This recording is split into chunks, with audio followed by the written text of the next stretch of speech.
PMX Selar MPPN tuduh kerajaan gagal basmi miskin Tegar. Jabatan Audit Negara akan lakukan pengauditan terhadap 2,000 GLC.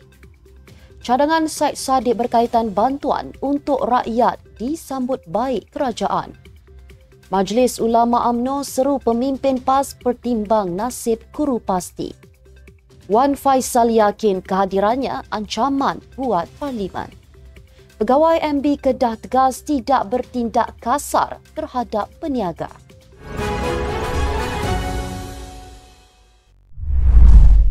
Bismillahirrahmanirrahim. Assalamualaikum dan salam Malaysia Madani. Bersama saya Mirakilah dalam Netstep News edisi petang. Jangan lupa ikuti kami di semua platform Netstep Malaysia.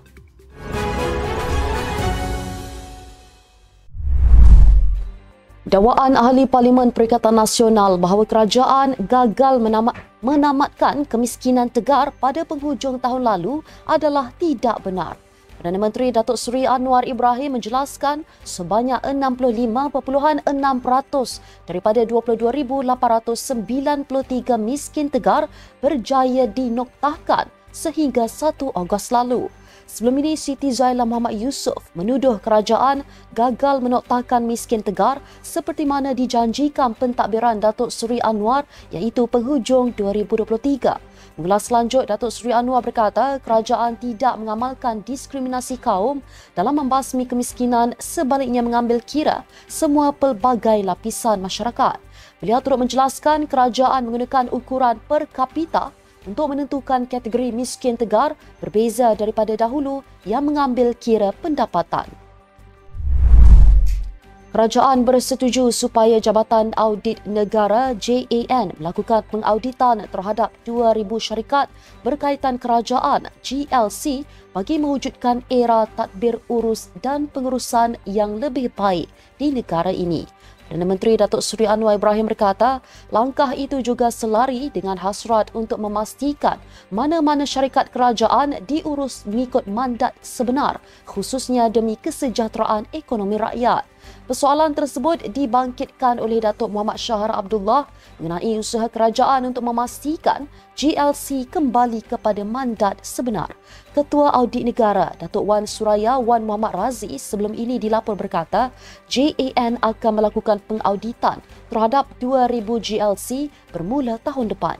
Ia susulan pindaan Akta Audit 1957 pada Julai lalu membenarkan Ketua Audit Negara memeriksa, menyiasat dan mengaudit mana-mana badan lain termasuk syarikat didaftarkan mengikut Akta Syarikat 2016, Akta 777, Akta yang menerima jaminan keuangan kerajaan persekutuan atau negara. Sementara itu, Datuk Seri Anwar yang juga Menteri Keuangan turut mengingatkan semua pengurusan GLC yang berdepan kerugian dan pengurusan yang tidak teratur supaya memperbaiki prestasi masing-masing. Datuk Seri Anwar menyambut baik cadangan daripada seorang ahli pembangkang berhubung bantuan untuk rakyat. Syed Saddiq Syed Abdul Rahman mencadangkan agar bantuan sosial kerajaan diikat dengan kadar inflasi negara agar jumlahnya seiring dengan keadaan semasa. Beliau turut menyatakan sokongan terhadap langkah yang diumumkan kerajaan melalui pembentangan belanjawan 2025 di Dewan Rakyat pada 18 Oktober lalu. Katanya Putrajaya perlu mempertimbangkan cadangan untuk mempunyai undang-undang yang akan menguatkuasakan kenaikan berkala dalam jumlah bantuan sosial kepada golongan miskin. Terdahulu semasa belanjawan 2025 dibentangkan, kerajaan mengumumkan rancangan untuk meningkatkan jumlah bantuan keuangan bagi golongan miskin. Datuk Seri Anwar yang juga Menteri Keuangan memberitahu kerajaan memberikan peningkatan tertinggi untuk penerima sumbangan tunai rahmah STR dan sumbangan asas rahmah SARA pada 2025 iaitu 13 bilion ringgit berbanding 10 bilion ringgit tahun ini. Katanya peningkatan tersebut memberi manfaat kepada 9 juta penerima atau 60% penduduk dewasa negara. Bekas Setiausaha Majlis Syura Ulama PAS, Datuk Dr. Muhammad Khairuddin Aman Razali mempersoalkan sekiranya guru-guru pusat tunas asuhan Islam pasti juga adalah malaikat kerana tidak diberi gaji dan allowance. Beliau yang juga timbalan pengerusi Majlis Ulama UMNO berkata, pekerja parti di pejabat PAS juga barangkali boleh dianggap malaikat kerana menerima gaji kecil antara RM400 hingga RM500 sahaja sebulan. Beliau berkata demikian selepas timbalan Presiden PAS, Datuk Seri Tuan Ibrahim Tuan Man, mempersenda Perdana Menteri Datuk Seri Anwar Ibrahim yang tidak mengambil gaji daripada jawatan disandangnya. Beliau juga menyeru pemimpin PAS untuk mempertimbangkan nasib pekerja-pekerja parti seperti PASTI yang tidak diberi gaji dan allowance kerana mereka diumumkan oleh pemuda PAS sebagai sukarelawan tanpa kerelaan mereka. Sementara itu, Muhammad Khairuddin berkata, sindiran Tuan Ibrahim terhadap Perdana Menteri dengan alasan seorang Rasul pun mengambil peruntukan yang Allah sediakan barangkali menjadi dalil kepada pimpinan PAS mengambil gaji dan allowance sebagai menteri-menteri besar, ahli parlimen, exco dan pengerusi syarikat milik kerajaan GLC ketika ini. Semalam ketika perbahasan Belanjawan 2025 di Dewan Rakyat, Tuan Ibrahim membangkitkan persoalan bagaimana Datuk Seri Anwar memperoleh pendapatan jika beliau tidak mengambil sebarang gaji daripada jawatan yang disandangnya. Ahli Parlimen Machang Wan Ahmad Faisal Wan Ahmad Kamal mempersoalkan peraturan mesyuarat Dewan Rakyat yang digunakan untuk menghalangnya berada di galeri awam Parlimen. Kata beliau, peraturan tersebut tidak masuk akal sambil mendakwa ia adalah bentuk kezaliman terhadapnya memandangkan tarafnya kini disifatkan lebih rendah daripada orang awam sedangkan beliau merupakan ahli Parlimen yang dipilih secara sah oleh rakyat. Wan Ahmad Faisal turut mendedahkan surat perkeliling yang melarang beliau berada di galeri awam dan di kawasan pemerhati ahli Parlimen Pembangkang yang dikeluarkan Speaker Dewan Rakyat bertarikh 15 Oktober lalu. Bagaimanapun, Wan Ahmad Faisal telah menghantar surat rayuan kepada Speaker Dewan Rakyat berhubung sekatan yang dikenakan terhadapnya dan berharap perkeliling tersebut ditarik balik.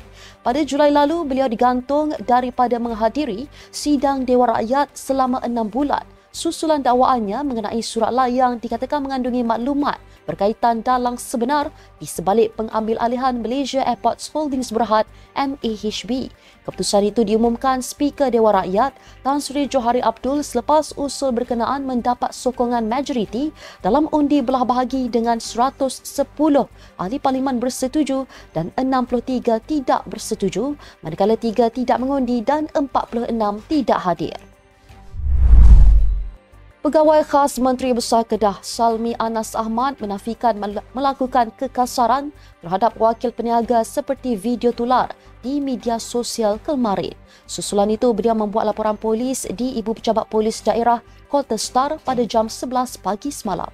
Salmi Anas berkata beliau pergi ke tapak pasar malam di Jalan Pegawai itu pada kira-kira jam 11.30 malam bagi meninjau masalah membabitkan peniaga yang dimaklumkan kepadanya.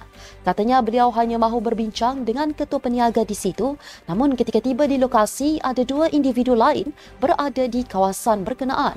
Semalam, media melaporkan seorang pegawai pejabat Menteri Besar Kedah dipanggil memberi keterangan berhubung insiden pertengkaran membabitkan orang awam. Dalam video tular di media sosial dikatakan berlaku perselisihan faham antara pegawai terbabit dan orang awam di kawasan berdekatan tapak pasar malam Jalan Pegawai. Ketua Polis Daerah Kota Star, Assistant Commissioner Siti Nur Salawati Saad berkata pihaknya menerima 2 laporan daripada 2 lelaki berusia 48 dan 54 tahun berhubung kejadian itu. Sekian untuk edisi petang ini. Ikuti perkembangan semasa isu-isu panas politik Malaysia setiap hari hanya di Netstep News. Jangan lupa untuk follow Facebook Netstep Malaysia dan subscribe YouTube Netstep TV. Netstep Malaysia, bersama melangkah dengan yakin. Saya Mirakilah, Assalamualaikum dan salam sejahtera.